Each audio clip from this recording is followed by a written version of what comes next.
स्वागत है आप सबों का एलाइन जीके जीएस में। मैं हूं अमृत मिश्रा और आज की वीडियो में हम लोग सीखने वाले हैं जीएसटी के बारे में। तो मैं आपको जीएसटी के बारे में इसमें एग्जाम से रिलेटेड जितने भी क्वेश्चन जीएसटी से रिलेटेड जो आते हैं उसके बारे में मैं आपको डीपली जानकारी देने वाला हूं। तो चलिए टॉपिक को शुरू करते हैं। दोस्तों सबसे पहले जीएसटी का जो फुल फॉर्म होता है वो होता है goods and services tax, Hindi में इसको कहते हैं वस्तु एवं सेवा कर। जीएसटी जो है दोस्तों वो किसी भी वस्तु के उत्पादन या अगर आप कोई सर्विस प्रोवाइड करते हैं तो उस पर दिया जाता है। और ये जो कर है दोस्तों वो एक प्रकार का इनडायरेक्ट टैक्स है, यानी कि अप्रत्यक्ष कर है। ये सरकार को जो सबसे ज्यादा इनकम होता है वो इनडायरेक्ट टैक्स से होता है। फॉर एग्जांपल के तौर पे जब हम ये मार्कर या कोई प्रोडक्ट आप खरीदते हैं तो उस प्रोडक्ट के अगर आप डिब्बा को चेक कीजिएगा तो उस पर लिखा होगा इंक्लूड ऑल टैक्सेस। जैसे अगर ये मार्कर ही मैंने खरीदा है तो ये जो मार्कर है मैंने इसमें सरकार को टैक्स पे किया है। तो अगर आप कोई भी सामान खरीदते हैं नॉर्मली तो आप सरकार को इनडायरेक्टली टैक्स दे देते हैं और सरकार को सबसे ज्यादा फायदा इनडायरेक्ट टैक्स से ही होता है। इसके अलावा जीएसटी जो है वो कनाडा से लिया गया है और अपने देश में जो जीएसटी लागू किया गया है वो 1 जुलाई 2017 से लागू किया गया है। सबसे ज्यादा एग्जाम में जो क्वेश्चन आता है जीएसटी से रिलेटेड वो ये आता है कि वो किस समिति के सिफारिश पे इसे लागू किए हैं। तो जीएसटी जो लागू हुआ है वो अरविंद समिति के सिफारिश पे लागू किया गया है, इसको आप नोट कर लीजिएगा अच्छे से। और इसके अलावा ये किस संविधान संशोधन में इसकी चर्चा है तो 101 और 122वें संविधान संशोधन के तहत जीएसटी पे चर्चा की गई है।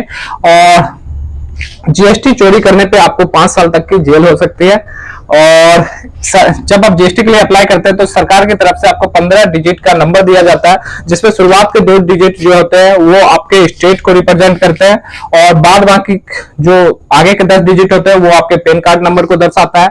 इसके अलावा आगे जो 1 आपको लिखा हुआ नजर आ रहा है ये आपके इंटिटी नंबर है। एक तरह से आप समझ सकते हैं कि अगर उस पैन कार्ड के जरिए और भी अगर किसी बिजनेस में अप्लाई होगा तो ये नंबर चेंज हो जाएगा।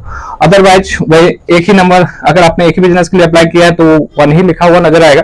इसके अलावा जेड जो है बाय डिफॉल्ट रहता है और 5 जो है वो चेकसम डिजिट है, कोई भी डिजिट डाल सकते हैं वहां पे। वो जब आप अप्लाई कीजिएगा उसके हिसाब से वो डल के आएगा। तो यहाँ पर जीएसटी का जो दायरा है वो अगर आपकी इनकम 20 लाख से ज्यादा है तो आपको जीएसटी पे करना पड़ता है। और जीएसटी पर जो निर्णय लेने के लिए जो टीम गठित की गई उसे कहते हैं जीएसटी काउंसिल। जीएसटी काउंसिल का जो अध्यक्ष होता है वो वित्त मंत्री होता है, यानी कि फाइनेंशियल मिनिस्टर ही इसके अध्यक्ष होते हैं। और टोटल इसमें जो मेंबर होते हैं वो 33 मेंबर होते हैं, यानी कि जीएसटी पे कोई भी वाद विवाद करना होगा तो उस पर जो निर्णय होगा वो जीएसटी काउंसिल का होगा। इसके अलावा बात करें जीएसटी स्लैब की तो जीएसटी स्लैब जो है वो 5% है, 12% है, 18% है और 28% है। अगर सबसे ज्यादा जो जरूरी की वस्तुएं होंगी उसको आप 0% में डाल सकते हैं, क्योंकि ऐसे भी सामान होते हैं जैसे कि अपने देश की अधिकांश जनसंख्या कृषि पर निर्भर करती है और कृषि से रिलेटेड अगर आप कोई भी सामान खरीदते हैं तो उस पर कोई भी आपको 0% टैक्स नॉर्मली। जैसे आप ट्रैक्टर वगैरह लेना चाहते हो तो वो बहुत सस्ता में 5-7 लाख करीब में आपको ट्रैक्टर मिलता है और सरकार उस पर सब्सिडी वगैरह सारा चीज देती भी है। तो इसके अलावा बात करें अगर खाने पीने का सामान है तो उस पर 5% टैक्स होता है। कुछ आरामदायक वस्तु होते हैं उस पर आपका 12% टैक्स है, जैसे कि हेयर ऑयल वगैरह। इसके अलावा अगर आप मोबाइल वगैरह करते हैं तो उस पर नॉर्मली 18% टैक्स होता है। और अगर आप सिंपल सी बात है और महंगी वस्तु की तरफ जाएं जैसे कि एसी, कार, तो इन सारे रिलेटेड चीजों को आप खरीद रहे ये सारे लग्जरी आइटम में आते हैं दोस्तों, तो इस पे 28% आपको टैक्स पे करना पड़ता है। तो उम्मीद करता हूं कि इतना आपके कॉन्सेप्ट क्लियर है। अब इसकी अगली वीडियो मैं कल अपलोड करने वाला हूं, तो मिलते हैं अपने नेक्स्ट वीडियो में। तब तक के लिए जय हिंद।